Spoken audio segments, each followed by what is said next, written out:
your brain can handle a little bit of unusually high stimulation every once in a while.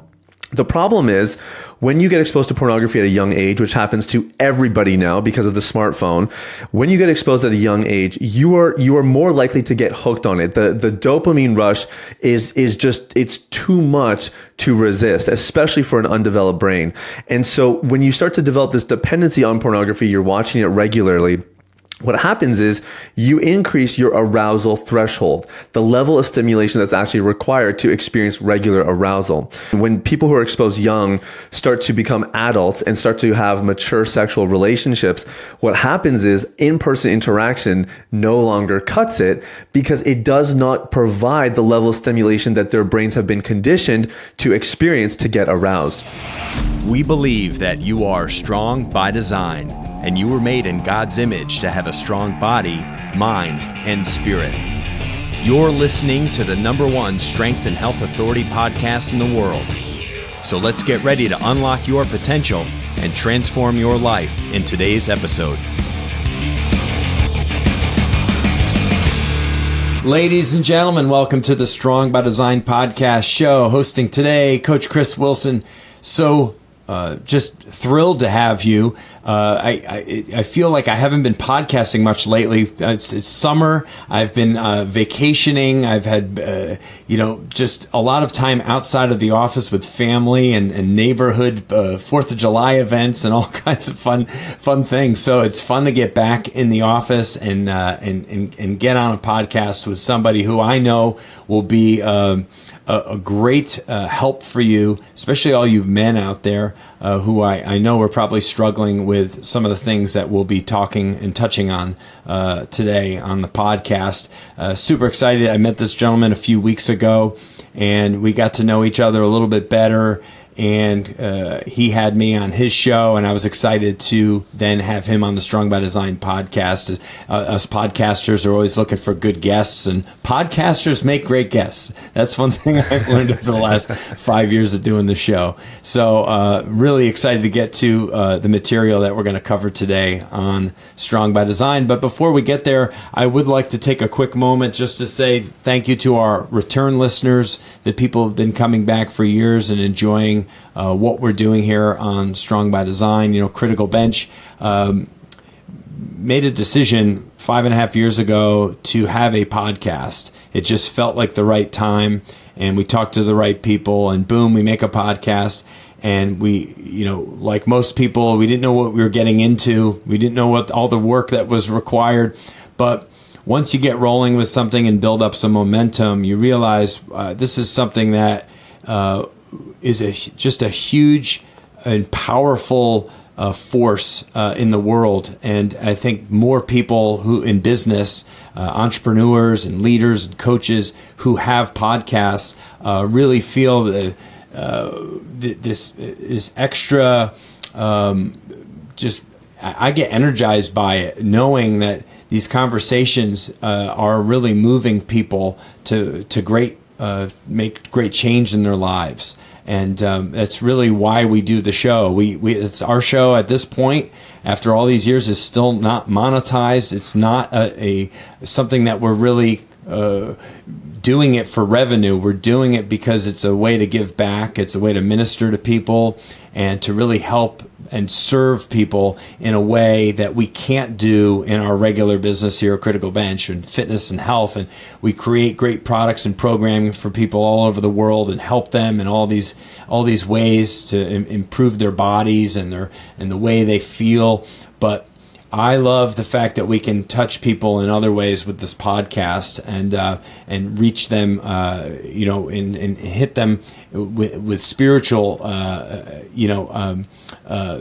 information and experts and all the great conversations that we have, and can really help people in other arenas of life rather than just the physical, and it goes beyond that. So it really just feels like such an honor, and I am so grateful for this opportunity to be a host on the Strong by Design podcast. So if you're new to our podcast, well, welcome. Go back and binge listen, as I always say, to all the hundreds of previous episodes here on Strong by Design. We touch on everything. There's pretty much no topic that we aren't willing to discuss, because all things are worth discussion when it comes to body, mind, and spirit. So our fabulous guest today, a gentleman I met just a few weeks back, Sathiya Sam. He is helping men all over the globe, and I mean that. He's helping men in all different countries, all over the world. And I'm going to just tell you briefly what he is all about. He is the host of Unleash the Man Within podcast. So yes, he is a podcaster. He is a world-renowned coach. He's an international speaker and author. And he specializes in helping professional men overcome porn addiction. Might sound familiar, since our number one all-time episode on Strong by Design is actually The Truth About Porn with Frank Rich, a gentleman that Sathiya is very familiar with. Sathiya's signature program is called Deep Clean, and it's helped athletes and doctors, pastors, executives, and entrepreneurs experience long-term freedom by resolving the root issues of sexual misbehavior. This is a topic that's obviously very in the now, or trending, if you will. This is something I think that's just been growing kind of in the background, or looming in the background, for many years and decades. In fact, it was taboo. It wasn't anything that anyone was really willing to talk about. And I love that it's getting more exposure and more more discussion, because frankly, I mean, that's the only way we're going to be able to heal and fix some of these things that men are experiencing. So, Sathiya, thank you so much for taking the time to be a guest on Strong by Design. It's great to have you.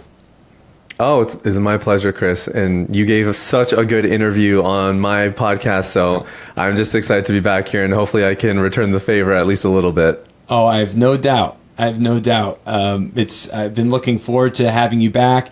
I know you're very, very busy, and summertime is supposed to be kind of a downtime, an easier time of the year. Not so much, I don't think, for you, and certainly not for us here. It feels like things ramped up as soon as May was over, and things just got busier and busier. But I'm grateful for this opportunity to speak with you and get to know more about you and your story, your journey, and why you're doing what you're doing, which is so very helpful and important in today's climate. So will you tell our listeners a little bit more about why you chose this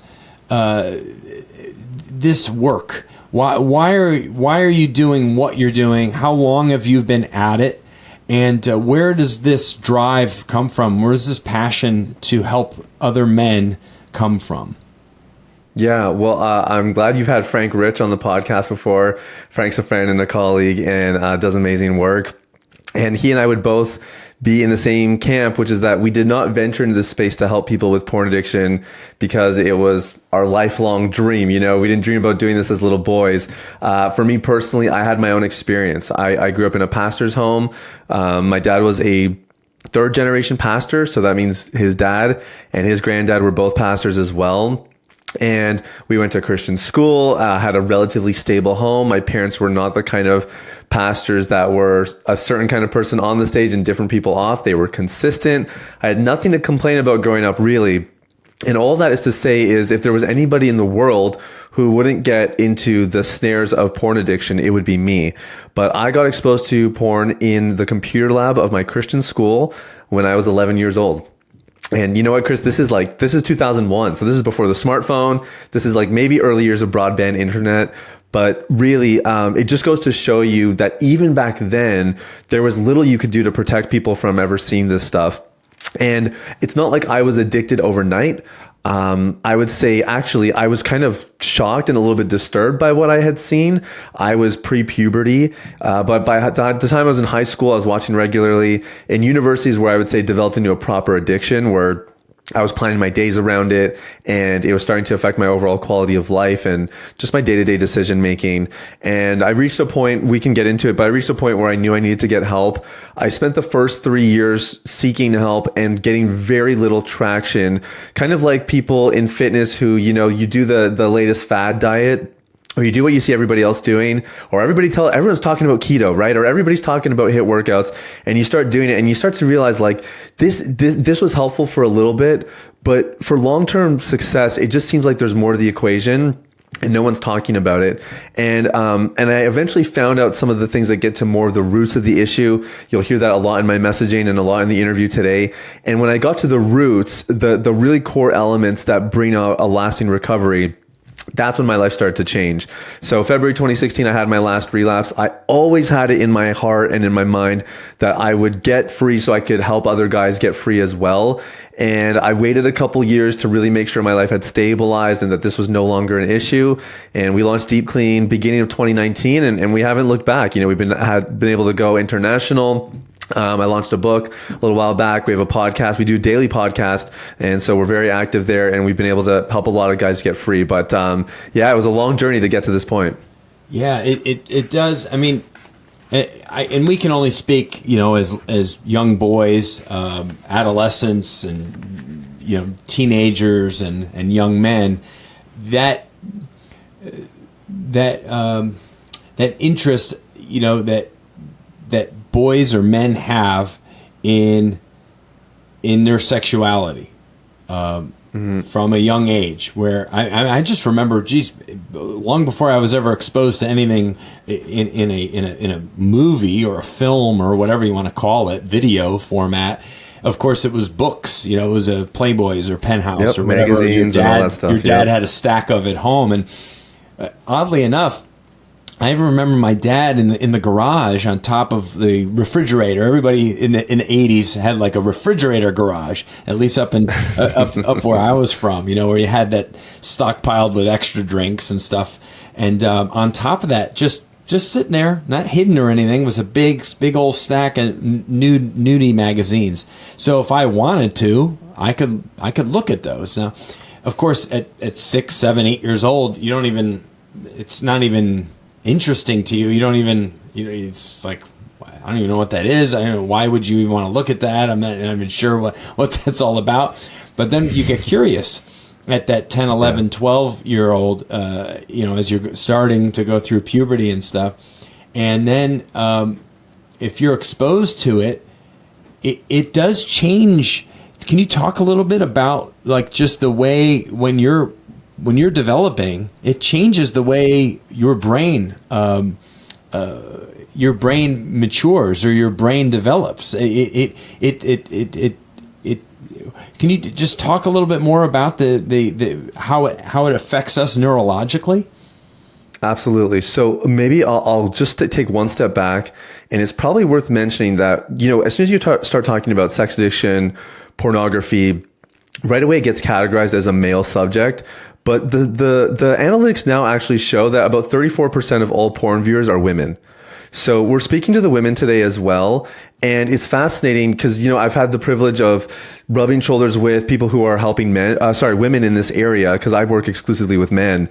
And it's interesting because actually a lot of the things that bring about health and healing in these areas are not that different between men and women. So we'll get into all of that, but I do want to answer your question. It's a very important one.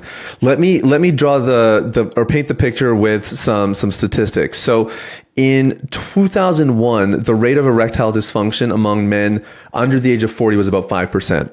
And that's exactly what you would expect. That's an old man issue. We've all seen the blue pill commercials, and we know that typically you're talking about an older demographic when it comes to any kind of issues of sexual performance. What the research has showed is that porn is a super normal stimulus. So the level of stimulation that it provides your brain is unnaturally high. Now, if you were to watch occasionally, the impacts on your brain are going to be more minimal, because your brain can handle a little bit of unusually high stimulation every once in a while. The problem is when you get exposed to pornography at a young age, which happens to everybody now because of the smartphone, when you get exposed at a young age, you are more likely to get hooked on it. The dopamine rush is just, it's too much to resist, especially for an undeveloped brain. And so when you start to develop this dependency on pornography, you're watching it regularly, what happens is you increase your arousal threshold, the level of stimulation that's actually required to experience regular arousal. So when these people, quote unquote, I just mean when people who are exposed young start to become adults and start to have mature sexual relationships, what happens is in-person interaction no longer cuts it because it does not provide the level of stimulation that their brains have been conditioned to experience to get aroused. So today, at the time of this recording, we're recording, mid 2023.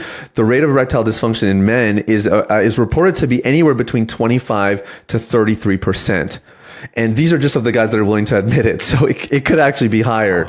We're talking about a major shift here in the physiology of men, that all stems from the rewiring of their brain, this dopamine dependence, the arousal threshold being elevated. And then the other dynamic you have is that anything that's sexual in nature is also bonding. It's relational in nature. There's no such thing as a sexual experience that is purely physical, even though sometimes the world would love you to believe that. That's just simply not true. And because there's such a strong relational component, there is the release of hormones like oxytocin, vasopressin, things that are very linked with forming healthy long-term relationships that get attached to our porn consumption. And so people's capacity for intimacy is a lot less. Probably the best stat I can tell you is Gen Z is way less promiscuous than they've ever been, than any generation has ever been. I'm a millennial. Millennials were incredibly promiscuous. You would be, I'm forgetting the term now. You're not, whatever's in between. My Gen X. Gen X. Yeah, you're Gen X. Yeah, you're Gen X. Born in 76, baby. I'm a bicentennial baby. Okay, that's right. Me as well. Made it through 2 centuries. Probably won't make it into a third, but hey, we'll take the bicentennial. But what's happening is Gen Xers are less promiscuous, and you think, oh, well, that actually could be a good thing. They're not sleeping around as much, and maybe if you hear that alone, you would think, well, there could be other things going on. Maybe they're just getting to more committed relationships and whatever. No, they're actually dating less as well. So Gen Z is now less interested in getting a long-term relationship, and they're less promiscuous. Well, why on earth could that possibly be? Pornography, because they have pornography. They have everything that they need in porn from, an intimacy, quote unquote, perspective, from sexual arousal and everything else. And all of it comes down to this brain impact, this super normal stimulus that is totally rewiring our priorities in life in general, let alone our own sexual experiences. Wow. I thank you for putting that so much better than I could. I was having once I got hung up on Playboys and penthouses stacked on top of my refrigerator as a kid. I just my brain was shot. My dad was always very. I think too, it's the parenting style too, right? As parents, I'm a parent of an 11-year-old boy and 8-year-old daughter, and I feel like I want to stand in the way of those types of things for them. Whereas I think it was a little bit more, I don't know. I don't think my dad didn't really watch his language around us as kids. If there was something on with nudity, he didn't really think twice about it. I mean, I remember this from a young age, whereas I would never dream of watching anything on television with my kids around, nor do my wife and I really look at anything like that anyway. But I try not to use bad language in front of my kids whenever possible. So I don't know, it's just kind of just this exposure to things. But what I will say is we didn't have, obviously, this digital world that's around nowadays, everything was just in print really back in the day, or maybe some really awful VHS copy of some tape that was passed from friend to friend, some old awful recorded porn video, that was ridiculous. But it wasn't so it was, as you said, it was more irregular. I think it was more of a every once in a while type of experience, whereas now it can be every hour on the hour. You can see anything that you could possibly conceive of just from your phone, and these kids are getting these devices younger and younger. So this is certainly a growing concern, or a growing problem. So I don't think you're out of work anytime soon, Sathiya, with what you're doing. As you've said, this Gen Z that's growing up right now, or they're they're not looking for a relationship with other people. They're maybe content with just being at home and having an attachment or a relationship to somebody on their phone, which is really scary and disturbing. What else can you say about the long-term implications of this type of lifestyle? Yeah, I think the other element that's really important, and this is especially true for, your audience that's not younger, that's not Gen Z, but maybe a little bit further along in life. There's pretty good statistics that demonstrate pornography really does affect the long-term connection in a committed relationship. So divorce rates increase by about 56% when porn is involved in a relationship. And the divorce rate's already pretty high, I don't think it needs any help in that regard. And typically what happens, if you can imagine, again, whether we're talking about one person who is watching pornography in secret, or we're talking about a couple that's choosing to watch it together to spice up the sex life or whatever. When your brain gets conditioned to experience sexual arousal and therefore sexual intimacy to some extent, apart from your spouse or your partner, you can only imagine how that begins to compound. So there's shorter studies that show, when you introduce pornography into a marriage or a relationship, actually the reported rates of relationship satisfaction are higher. That's absolutely true. If you follow any of the studies that go over a longer period of time, what you find is the relationship satisfaction starts to plummet, because eventually what happens, just like Gen Z, is they feel like, well, that's so much work to deal with another person, I'll just stick with the pornography. And it starts to erode their capacity for intimacy and everything else. And I think the other element that's really important to mention here is, regardless where you fall on the religious spectrum, whether you identify with a religion or you're non-religious at all, let's just use the word from a spiritual perspective, and let's distill this into two overarching concepts. One being a sense of purpose or meaning in life, and the second being the values that you live by or that you believe people should live by. Both of these things erode in people as they become hooked on pornography, because most people don't actually want to watch this. They don't want to be dependent. Nobody likes the idea of being dependent on anything, let alone something as toxic as pornography. But what happens is it starts to erode your sense of purpose, your sense of confidence, your sense of integrity. And can I really uphold any values in my life if I'm trying to get this thing out and I can't? And so for the people that we see, at least, they have been debilitated by pornography in their relationships, their spiritual life, and often there's a lot of physical side effects like we talked about earlier as well. Yeah. Wow, that's really good. I appreciate you saying that. I don't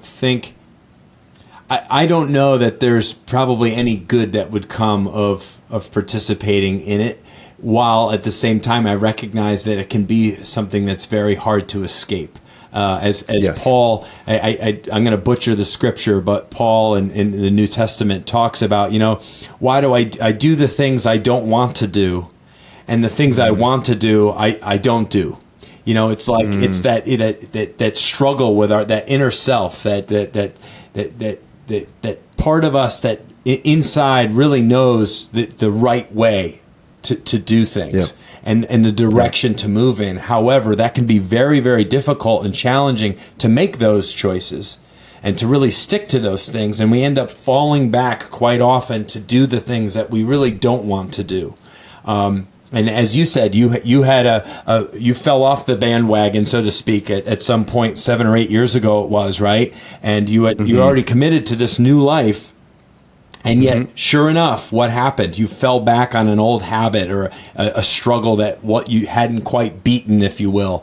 And will you talk about that? Because, we can be so hard on ourselves when we're trying to do good and we're trying to make a change in our life and live a life strong by design and get on the right track, right? And we're building momentum and we're moving and we hit a roadblock or we hit a bump and we fall off, and that can be catastrophic for some people, where they can't get back on and they just continue to go the wrong route. Can you talk a little bit about that? Yeah, for sure. I mean, and this is why I started my podcast a couple of years ago, because I found that this question you're asking was really, really hard to answer. There people were out there struggling, or people were there saying, I know this shouldn't be in my life, but it's sometimes hard to figure out what exactly you actually need to really get it out. And similar to any fitness journey, if you're trying to lose weight, you're trying to gain muscle, you're trying to improve your mobility, usually there's a reversal of old habits that led you to the condition that you don't want to be in, that you have to kind of undo. And those do not happen overnight, unfortunately, especially when you're an adult. It takes time to really instill those new habits. So there's two things in particular. Maybe I'll add in a third if I can get through the two in a decent pace. But there's two things in particular that people really should be thinking about if they have any kind of sexual misbehavior that they want out of their life. The first question is, what is this thing offering you? That's one of the most powerful questions you can ask in recovery. What is it offering me? And the more clarity you get on that question, the better chance you have of finding an appropriate solution. The problem is, you and I both know this, if somebody comes to you and they say, Chris, I'm overweight, I want to lose weight, I want to be healthy.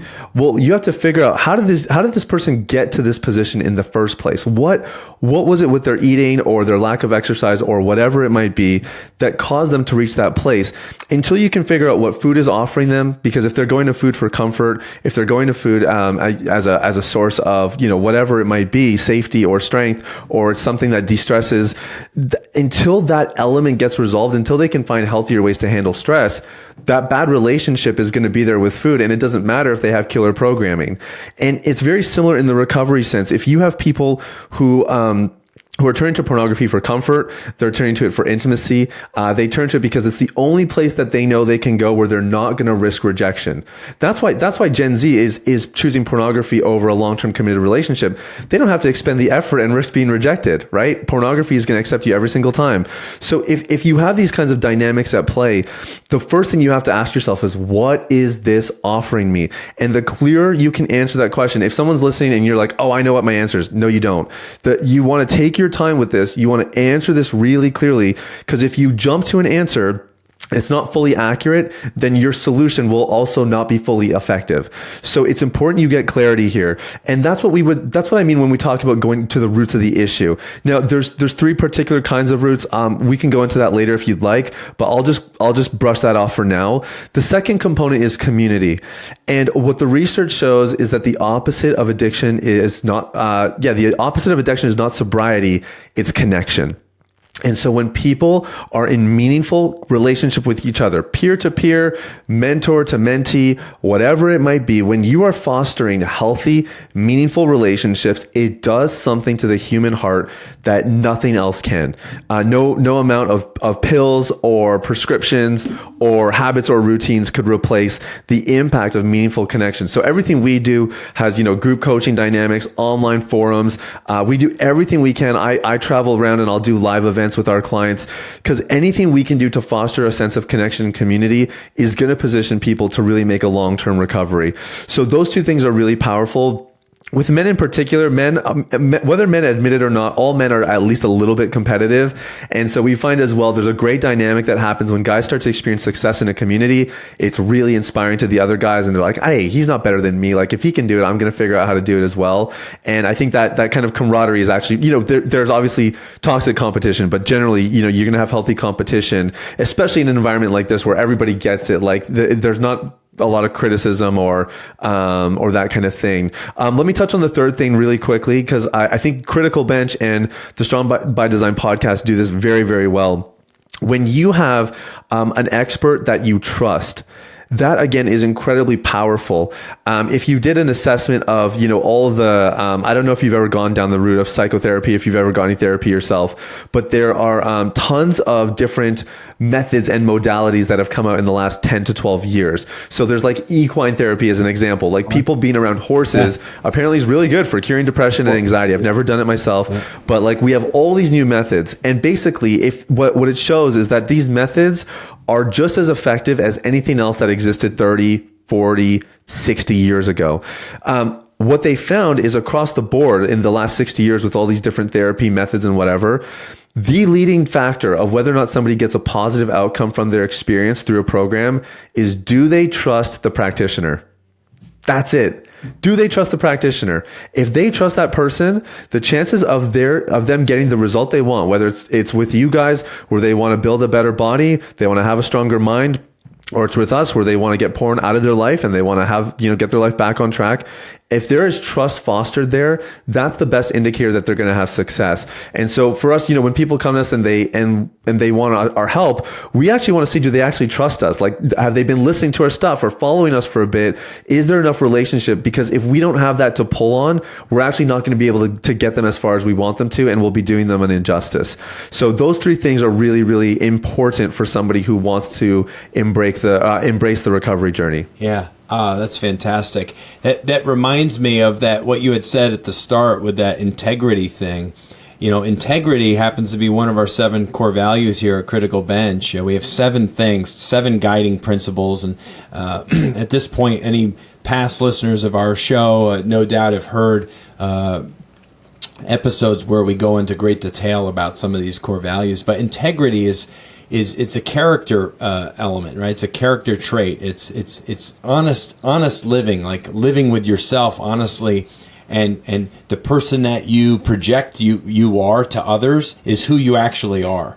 You're not living superficially. It's not a facade, and I think that's a huge part of that connection aspect that you were talking about with other people, is that you're surrounding yourself with people who are genuine and real and authentic and have integrity. And then you're looking for that also in the expert, in that professional, that mentorship relationship that hopefully that you have. I recommend that to everybody. Everybody should have a mentor. It doesn't matter where you are. Look at the most successful people, billionaires even have mentors, because that's the iron sharpens iron thing. Iron sharpens iron as one man sharpens another. Proverbs 27:17. Very, very powerful, and that piece of scripture gets utilized quite often in secular speak, but certainly from a couple of Christian guys talking to each other, we understand the power of connection in small groups, in large groups, in online groups, in person settings, live events of some kind. Those are just huge. But then if you have some mentors in your life, people that are there, that are rocks for you, that hold you accountable. These are huge things to keep you on the right track. And no doubt Sathiya has all of those things implemented in all of his coaching and all of the resources that he's providing on his end. And it's huge. It's what because we're all capable of falling backwards. We're all capable of the mistake of having a bad day and making a bad decision, but it doesn't mean that we can't fix it tomorrow and get back on track. That's the beauty of it. If you've built up all of those things, those relationships, and the accountability with people in your life, they will help get you back on track. And so I think it's setting yourself up properly so that when you have a mistake, it's not going to wreck you. Yeah, that's a really good point. Like your community, your coaches, whoever it is, they're going to be there to catch you. I think the mindset is a really important part of this as well. We've had guys come into our program and they put all this pressure on themselves. They're like, okay, I'm in the program. I can't have any slips. I can't have any relapses or any mistakes. And we're a little bit more like, actually, those are the clients we get the most concerned about, is they do the program and all of a sudden everything's good. And we're a little bit like, what happened here? Like, it's hard to kind of like diagnose and really get into the depths. We can actually learn a lot when people slip, because in some ways it kind of reveals where there's a lack of integrity, like you were talking about before, right? Like you can start to see where the holes are. And if we have the right mindset, a setback is actually a learning opportunity. And so that's what we tell people. Relapse is a part of recovery. It's fine.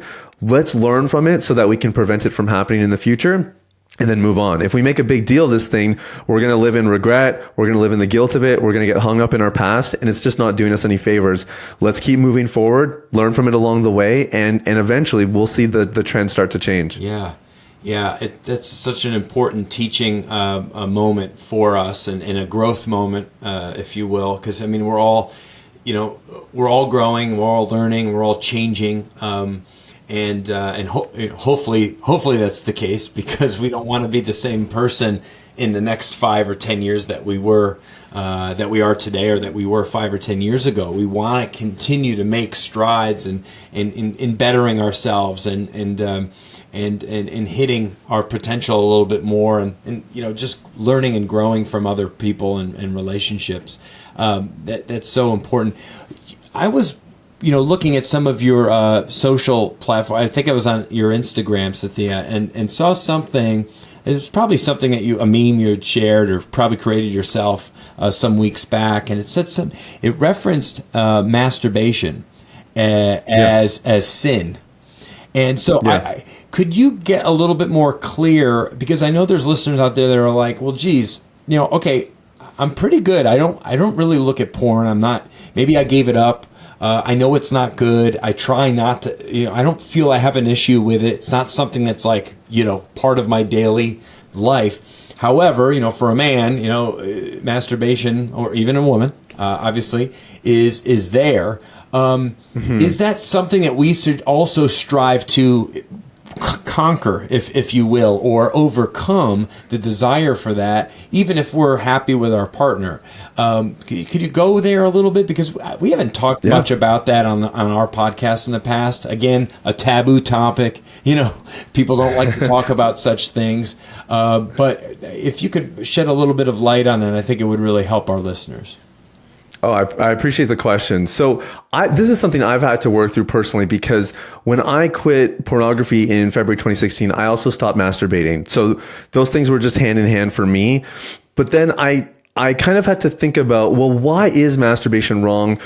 There's people out there, there's well-respected, researchers and authorities who would say masturbation is actually incredibly healthy. It's a good way to get in touch with your body. And there's all these nice physical effects that, are quite positive and whatever. Jesus said in Matthew 5, in the Sermon on the Mount, Jesus said, if you look at a woman lustfully, you've committed adultery in your heart. So that's the foundation of how we gauge whether any behavior is appropriate or not in the realm of sexuality. Does it come from a place of lust? So the question then becomes, can you masturbate without lusting? And I don't know anybody who can do it successfully. Most people that, at least in our clientele, and granted, our demographic is a very niche down group, but certainly in our demographic of people that have been watching porn a lot, masturbation is incredibly intertwined with fantasy. And fantasy always provides a solution. Like if you've ever gotten into an argument with someone and you came out of that argument feeling so bad, and you start to imagine yourself saying all the right things and, I would have said this differently and whatever. Your imagination is creating a solution to what you perceive to be a problem, which is that you didn't present yourself well, you didn't say what you meant to say, or you somehow got squashed in the conversation. So that dynamic exists across the board. Sexual fantasies usually represent unmet needs. They represent things that we are lacking or longing for. A lot of my fantasy that I've had to work through revolves around this thing of control. So when I catch myself fantasizing, I know that there's probably an area of my life that feels out of control, or I feel a lack of control, and that's why my brain is heading in that direction. Now, not to digress too much here, but the point is, for starters, I don't know anybody who's really masturbating regularly without some degree of fantasy. The second thing is, if you think about what the Bible really does say about healthy sexual intimacy, right? It is between two people. It's between a man and a woman.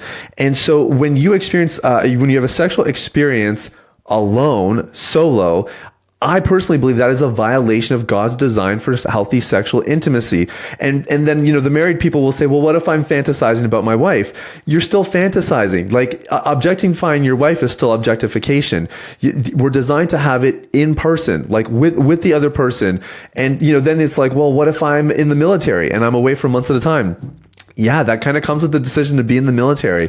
It's not easy. I'm not trying to present this as like, hey, this is so easy and you should just do it and have some self-control. This is a real challenge for people, and I totally get it. But when I've kind of dove into the scriptures and I really think about what does it look like for a man to be in healthy sexual integrity, healthy sexual relationships, for me, there's just no way that masturbation could be part of that equation.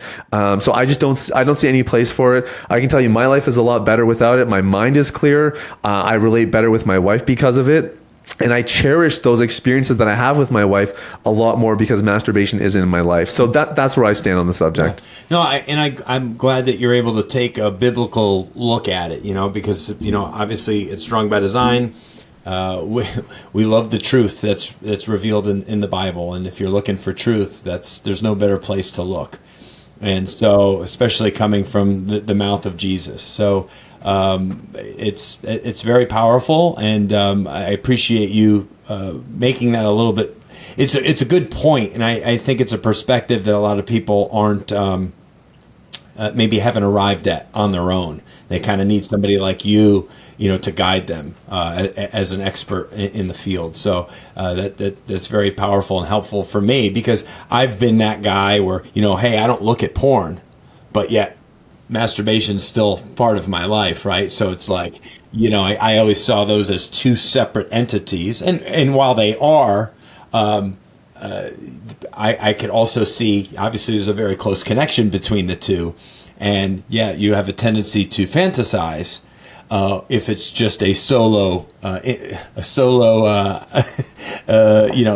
Experience. Yeah. Yeah. Well, and the other side of it is that, when you are, especially if this is regular, like think about what this does for the programming of your brain. You basically program yourself to think, when I have needs, I will just go get them met on my own.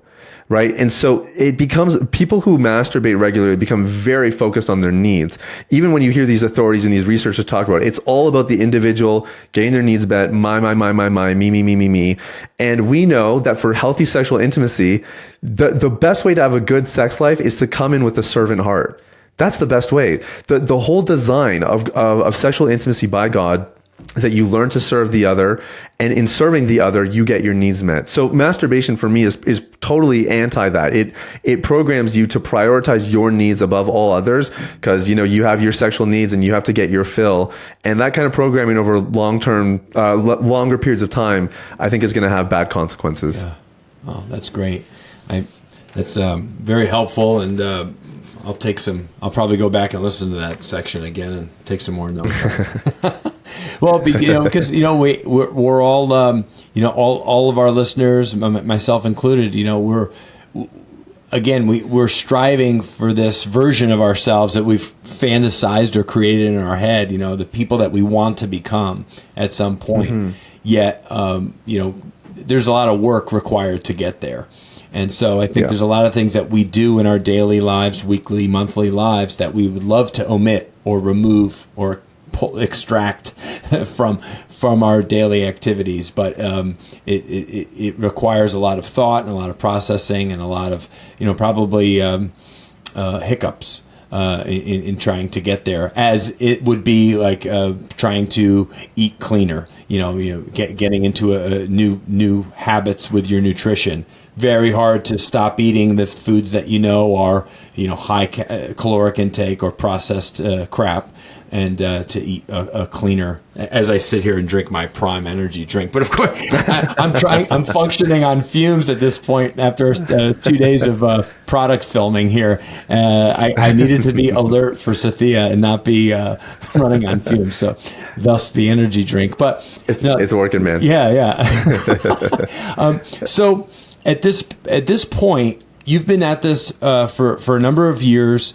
What are there has to be some success stories. There has to be some moments where you've really sat back and said, "Wow, like that's awesome." Like I really didn't like this person was really struggling. This guy was really in a bad place or whatever, and then just 180-degree change, and just anything come to mind? I love transformations. If you could share one, that would be wonderful.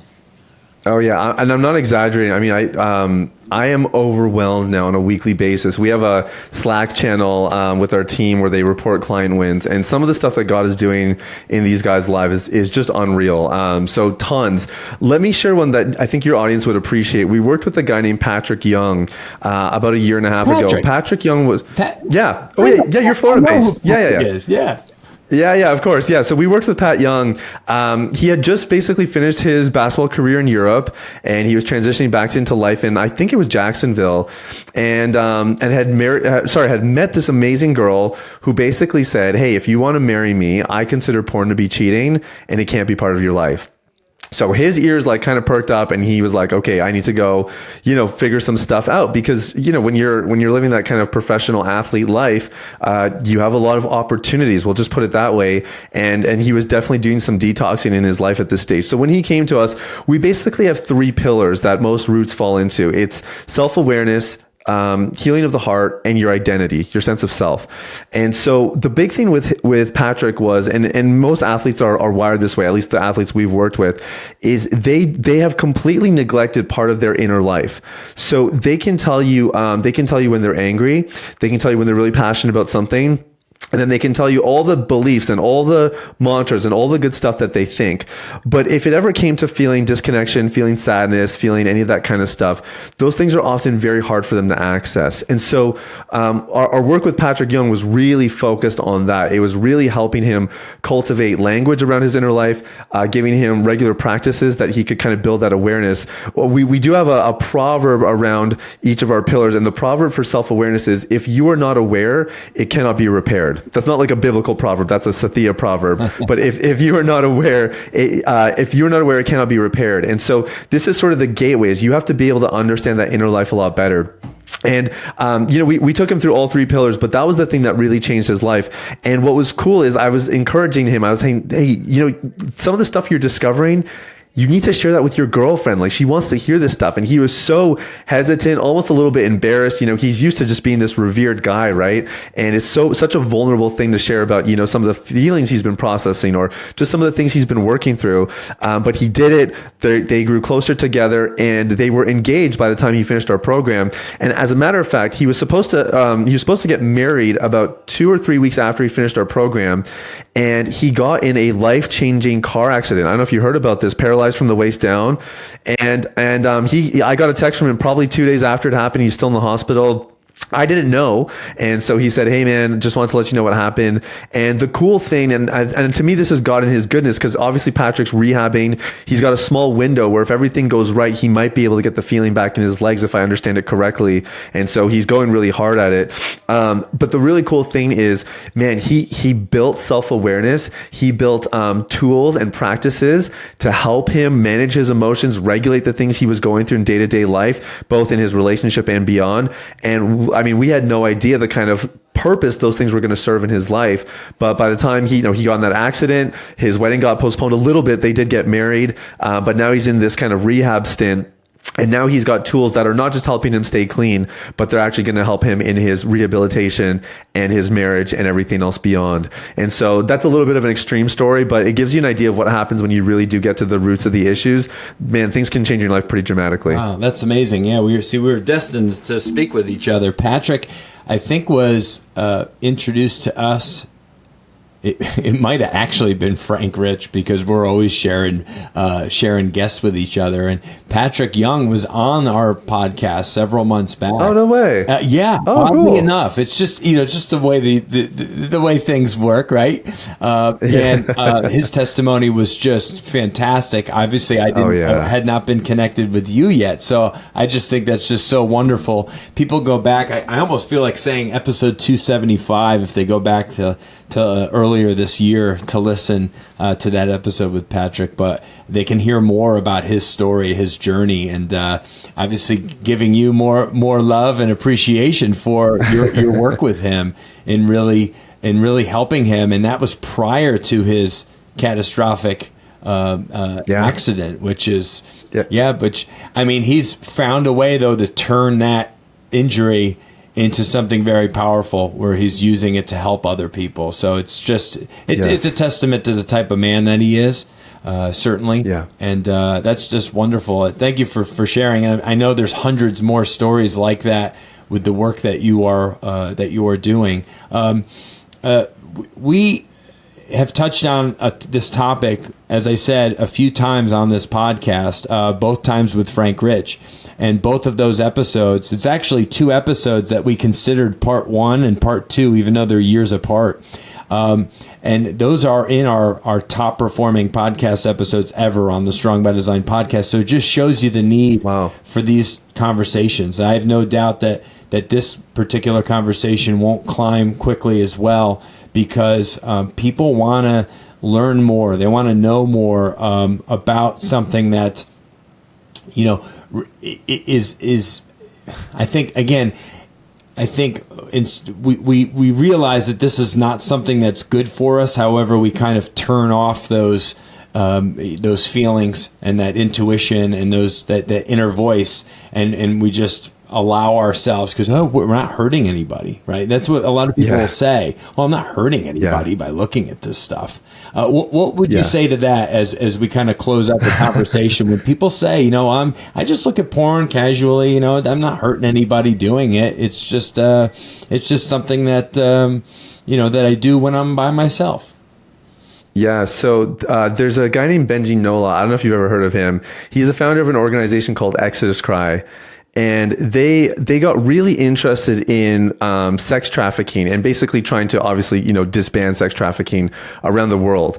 And so they put out, you know, a big documentary, and then they realized, you know, we need to do another project on this.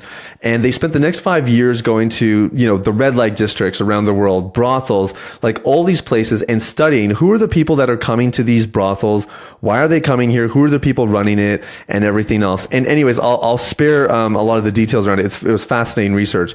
But their conclusion after 5 years was that there is one thing that drives sex trafficking more than anything else. You know, their clientele and the people running these brothels were different stages of life, different countries, different ages, different, you know, socioeconomic statuses, tons of variety among these people. But there was one thing that was very, very crystal clear that drove sex trafficking more than anything else. And it was exposure to pornography as a child. It was such a predictor. It was like, if somebody was at these brothels, it was almost a guarantee that they got exposed to porn at a young age. Furthermore, pornography is actually used as marketing material for sex trafficking. And a lot of people don't know that. So, you know, when you say like, oh, it's like somebody saying I'm smoking cigarettes, but it doesn't really affect anyone else. And it's like, yeah, but if you didn't smoke and nobody actually smoked, then the cigarette industry would basically self-destruct. Right. And all the seedy agendas that come with it. And it's the same thing for pornography. You can tell yourself it's only affecting you, but you're a consumer. And the operative language is if the product is free, which, you know, most pornography is free. If the product is free, then you are the product.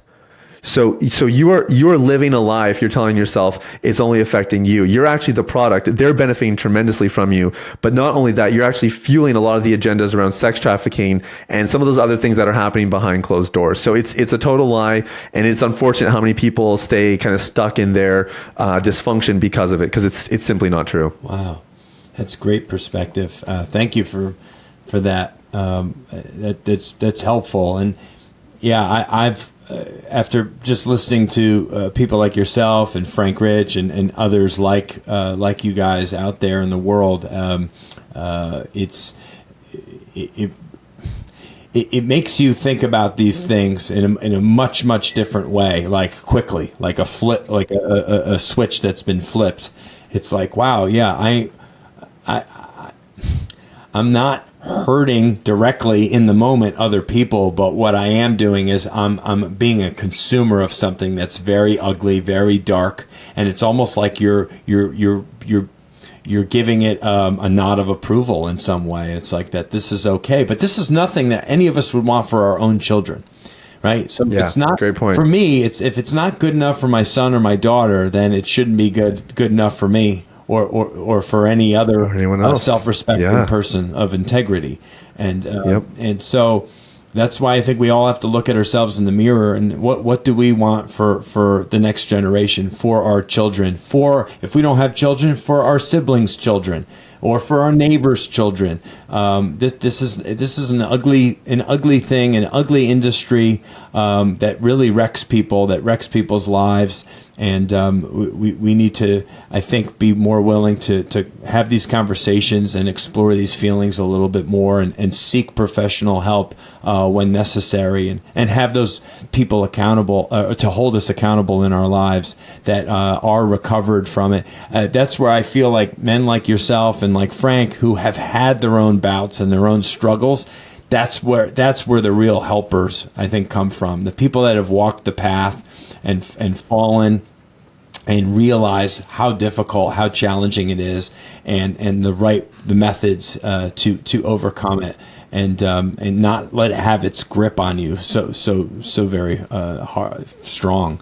So just keep doing what you're doing. It's so appreciative again of all of your words and just your willingness to share your story. I mean, I think people scratch their heads like, I could never admit to some of these things or talk about such issues with the world, for hundreds, if not thousands of people to listen. But if not us, then who, right? I mean, so we got to step up and be the voice for these things, to have healing and to help people to get better. So this is wonderful. Where are some of the places, Sathiya, that our listeners can go to learn more about you and what your team are doing, and places to follow you, social media?